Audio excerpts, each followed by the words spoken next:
आंदोलनकारियों का तो विरोध हम अब भी नहीं कर रहे हैं। हम एक बात का कह रहे हैं कि भाई हम लोकल निवासी हैं। एक समय सीमा होती है, 7 महीने से सिंघू बॉर्डर बंद पड़ा है और जब इतने समय से हमारे सारे काम, इंडस्ट्री, सारा हमारा काम धंधा जो चौपट हो रहा है, तो अब हम चाहते हैं कि भाई हमें भी हमारा एक फंडामेंटल राइट मिलना चाहिए, रास्ते पर चलने का अधिकार मिलना चाहिए। तो हमारी मांग 3 है। एक तो सिंघू बॉर्डर एक तरफ से खुलना चाहिए, दूसरा जो छिटपुट मारपीट की हिंसाई घटनाएं आती हैं वो नहीं होनी चाहिए, और तीसरी बात ये है कि जो जहां तहां बैरिकेडिंग की जाती है वो बैरिकेडिंग आंदोलनकारियों द्वारा नहीं करनी चाहिए, क्योंकि वो प्रशासन का कार्य है। तो ये कार्य प्रशासन को ही करना देना चाहिए। आप आगे के क्या प्लानिंग करेंगे, कैसे बातचीत होगी और प्रशासन को कितना इन्वॉल्व करेंगे? देखिए, आज जो महापंचायत का यहाँ पे शेरशाह में आयोजन किया है वो हमने इसीलिए बुलाई थी कि भाई आगामी रणनीति की हम चर्चा करेंगे, किस प्रकार से हम अपना कार्य आगे चलाएंगे।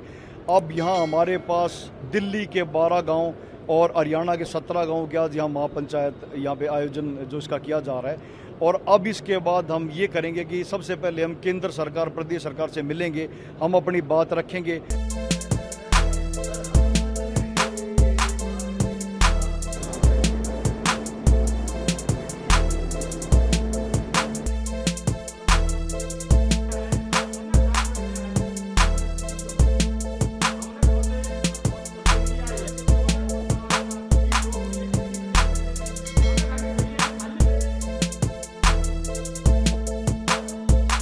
आंदोलनकारियों का तो विरोध हम अब भी नहीं कर रहे हैं। हम एक बात का कह रहे हैं कि भाई हम लोकल निवासी हैं।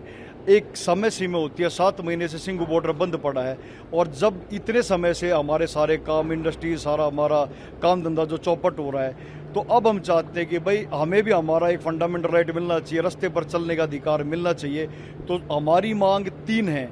एक तो सिंघू बॉर्डर एक तरफ से खुलना चाहिए, दूसरा जो छिटपुट मारपीट की हिंसाई घटनाएं आती हैं वो नहीं होनी चाहिए, और तीसरी बात ये है कि जो जहां तहां बैरिकेडिंग की जाती है वो बैरिकेडिंग आंदोलनकारियों द्वारा नहीं करनी चाहिए, क्योंकि वो प्रशासन का कार्य है। तो ये कार्य प्रशासन को ही करना देना चाहिए।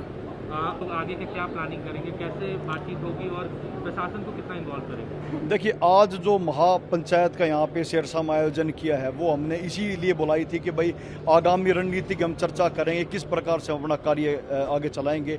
अब यहाँ हमारे पास दिल्ली के 12 गांव और हरियाणा के 17 गाँव के आज यहाँ महापंचायत यहाँ पे आयोजन जो इसका किया जा रहा है। और अब इसके बाद हम ये करेंगे कि सबसे पहले हम केंद्र सरकार, प्रदेश सरकार से मिलेंगे, हम अपनी बात रखेंगे।